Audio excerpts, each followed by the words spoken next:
We are with world-renowned economist Jeffrey Sachs of Columbia University. You were one of the contenders for the World Bank presidency. You decided to drop out. Why is World Bank still relevant given the changing dynamics of the world?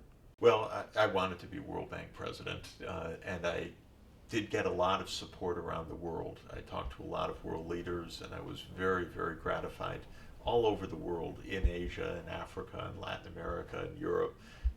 Governments came out for my candidacy. I couldn't convince my own president. So I wanted President Obama's nomination. The U.S. carries such a big weight in this. I tried hard, but I didn't get it. But in the end, I did have an influence, which I think was a good one. And that was that I said, don't let it be the usual way that it goes to a banker or to a politician or to a military type that is some kind of a political U.S. appointment, but not a development specialist.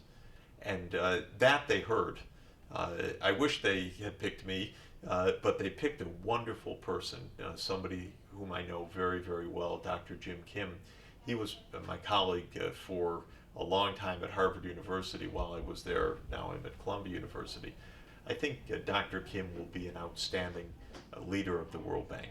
So when he was nominated by the U.S., I didn't want to run against him. He's a friend, a colleague, someone I think that can be an outstanding candidate. So I withdrew from the race. I supported him. He then flew around the world, met with a lot of governments. Every government that he met said, this is a very good leader, and he got the vote. I've met very recently with him to talk about his vision and the next steps of the World Bank, and I told him that I would give him all the support. Since I work at the United Nations as a special advisor to the Secretary General, I expressed an interest in closer relations of the World Bank and the UN. This is something I'm certainly going to work on doing. The World Bank is important because it is the main meeting grounds for development strategy at a global level. And it's not crucial so much for the money per se. Of course, it does disperse billions of dollars a year, but so do private banks, so do the financial markets.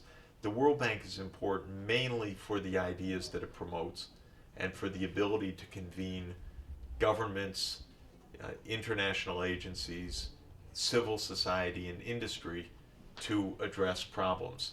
It's good when it does that.